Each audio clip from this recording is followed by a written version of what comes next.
You read the news headlines, but do you understand all of the words? Let's learn some English vocabulary from today's news headlines so that you can feel confident talking about current events in English. That is real fluency. Do you know the meaning of the verb to derail, or to stymie, or to scorch, or the phrasal verb to rack up? And you know the meaning of cloud, but what does it mean when we use it as a verb, to cloud something? In this video, you will learn all of these verbs plus many more. Instead of teaching you words from just one news article, I will do something different in this video. I will teach you the words from news headlines. I was reading the newspaper headlines the other day and I was thinking about you, my English students. And I thought to myself, there are so many words here that my students need to know. They may not know them. These are pretty advanced words. All of these words are from the Los Angeles Times, from the headlines on January 25th. Let's pronounce these words correctly, and let's make sure that you know what they mean. Ceasefire. Will the widely welcomed Gaza ceasefire last? Let's look at the pronunciation of these two words. Seize and cease. One is pronounced with the Z, and one is pronounced with the S. To seize is to hold something or to control something. But to cease is to stop doing something. We can say, the noise finally ceased. She worked without ceasing, or she worked ceaselessly. So a ceasefire is when the fighting stops, when the war stops temporarily. Let's repeat these two words to make sure that you're pronouncing them correctly. We have it was seized, and we have it was ceased. If I say it was seized, it means something was taken or captured, usually by force or by legal action. We can say, the police seized the stolen goods. Control of the city was seized by the rebels. But how about if we say it was ceased? That means it was stopped. It came to an end. We can say, the production of that product was ceased due to low demand. The noise finally ceased after midnight. And let's use ceasefire in a sentence. We can say both sides agreed to a ceasefire during the peace talks. Repeat after me. Ceasefire. Ceasefire. What is the difference between a ceasefire and a truce? Let's look at the subheadline. There are growing signs that the second phase of the fragile truce will never happen. First of all, I want to make sure that you can pronounce fragile correctly. In British English, it's fragile, but in American English, it's fragile. So depending on which accent you would like to speak, you can decide if you'd like to pronounce it as fragile in British English or fragile in American English. Let's look at the headline again. There are growing signs that the second phase of the fragile truce will never happen. A truce is an agreement to stop fighting, often for a longer time than a ceasefire. For example, we can say, they called a truce after years of conflict. Both leaders shook hands to celebrate the truce. So remember, a ceasefire is usually temporary, and a truce is longer, and hopefully it's a permanent end to war. You probably know the meaning of the verb to mute. You can mute the sound on your TV or on your computer, right? But we have another meaning of to mute, and let's look at the way it's used in this headline. As families reunite in ceasefire's first phase, joy is muted by doubt over long-term peace. Let's look at joy is muted by doubt. To mute something is to make something quieter or less noticeable, to make something softer or less clear. You know this meaning, please mute your microphone during the meeting. But we can also say the curtains muted the bright sunlight, or his reaction was muted compared to hers. So his reaction was not so strong, it was not so intense, it was more quiet. The article said the joy is muted. It's not a full expression of joy. People are not free to rejoice. Their joy is muted. You know the meaning of the verb to weigh, right? I weigh myself on the scale, or how much do you weigh? But what does it mean if I say, I am weighing my options? Let's look at the headline. Europe weighs Ukraine ceasefire options. This is weigh, this is weight, and this is weighing. We can say, I am weighing my options. To weigh something is to think carefully about the different options before deciding. We often say, I am weighing my options. I'm weighing my options for a new job. She weighed the pros and cons before buying a house. He's weighing whether to stay or to leave. Let's learn the meaning of the verb to derail. Let's look at the way it's used in this news headline. ASAP Rocky became a superstar. Will a Hollywood shooting trial derail his career? Let's look at rail first. These are rails. A rail is a steel bar, and this is a railroad, or we say railroad tracks. And to derail is to cause a train to leave the tracks accidentally. We can say the train derailed. This is a train that has derailed. But we can also use it this way.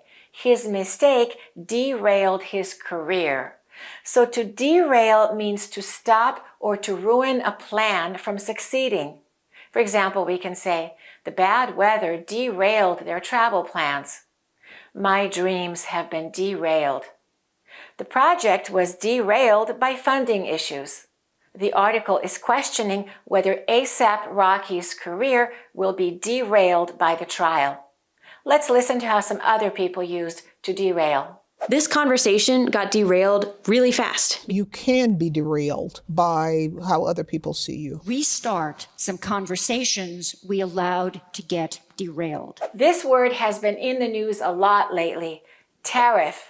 Do you know the difference between a tariff and a tax? Let's look at the news headline. Trump's tariff threat looms over Davos Economic Summit.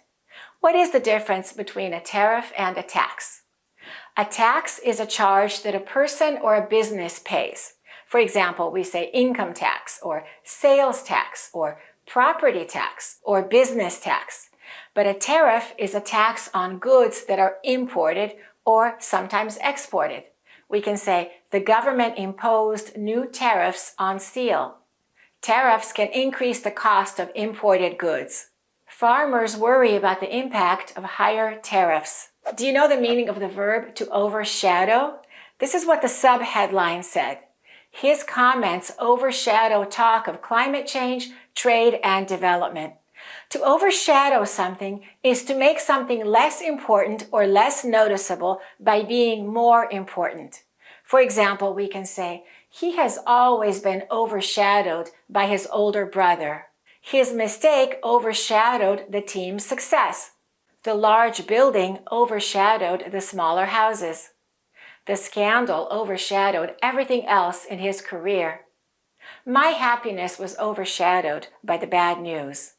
So Trump's talks about tariffs overshadowed the other topics at the summit. Let's listen to how some other people used it. Issues such as immigration far overshadowed terrorism. Who you are can be overshadowed by what you do. Let's look at another headline in the news. Look at the verb to echo. It says, Putin echoes Trump's claim on Ukraine election. You know what an echo is, right? A repeated sound. For example, my voice echoed through the empty hallway. But in this case, it said, Putin echoed Trump's claims.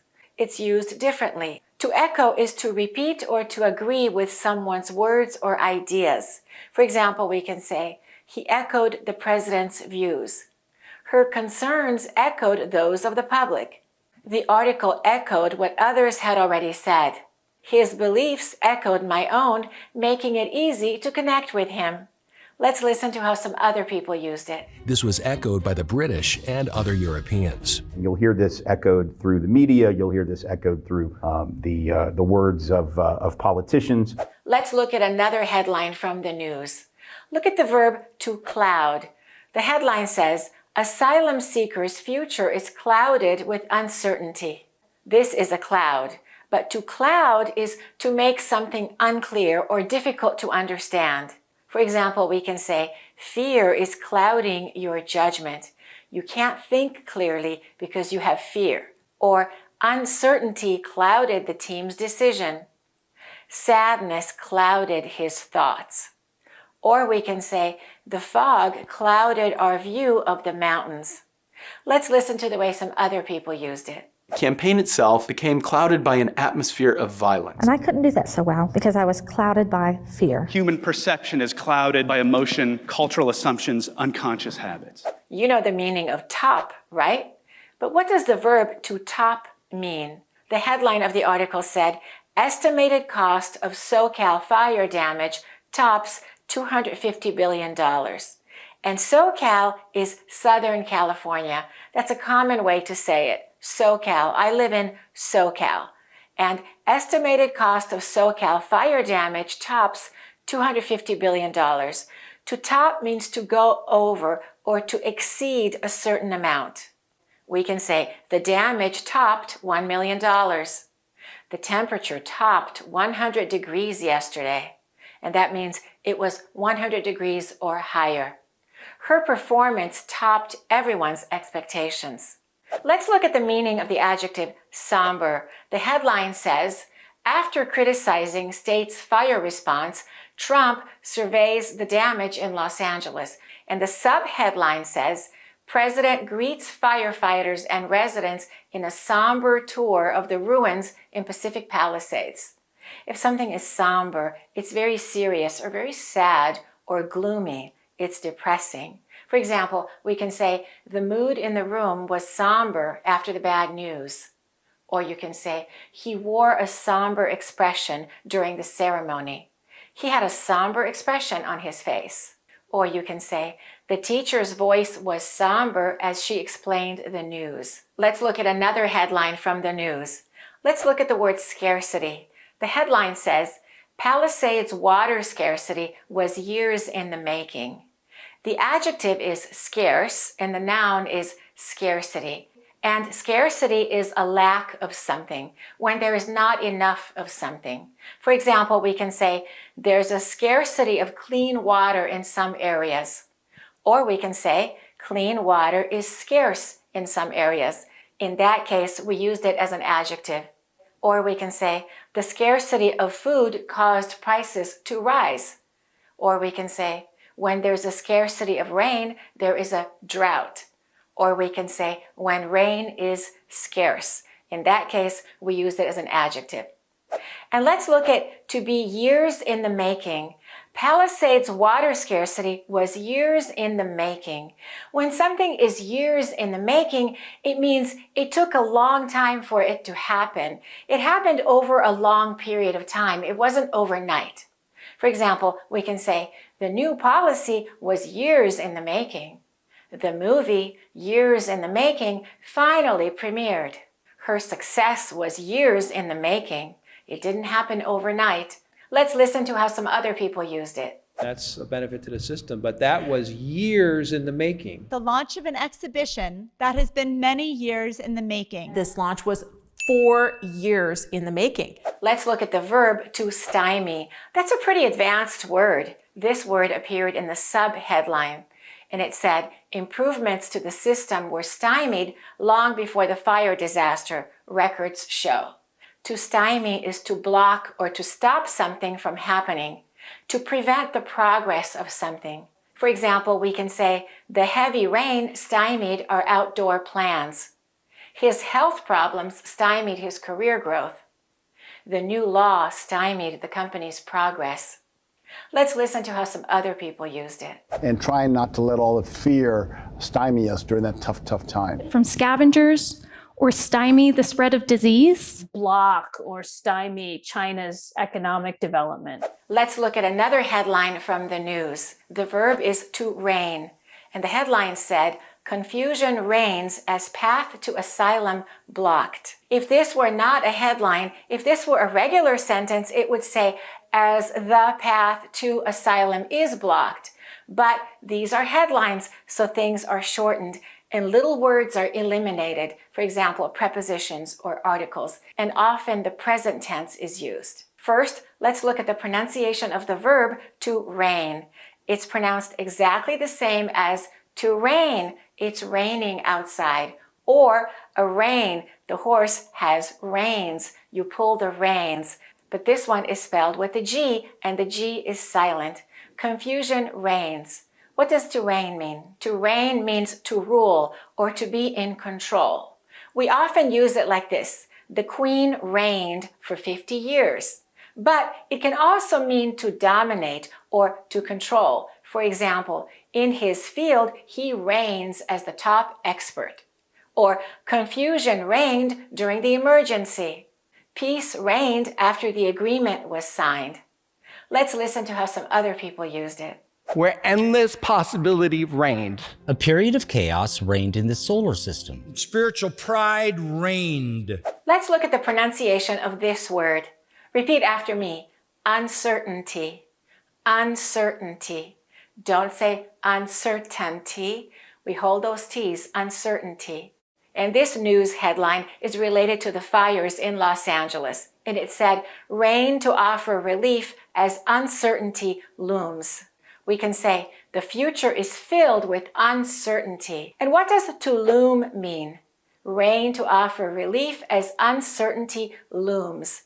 To loom is to appear large and threatening or likely to happen soon.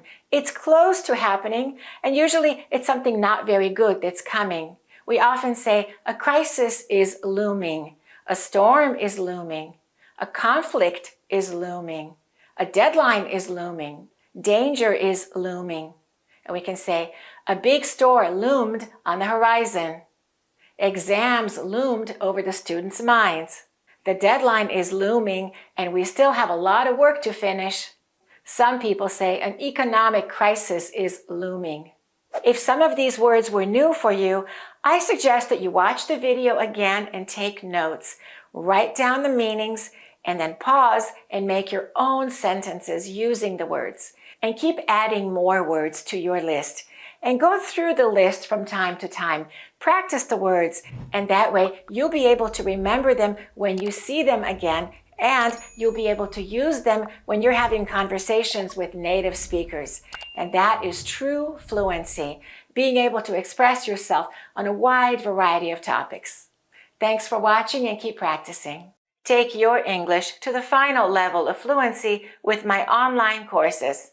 The American Accent course, the 400 Advanced Words You Must Know for Fluent English course, and the Phrasal Verbs for Fluent English course. Go to AccurateEnglish.com.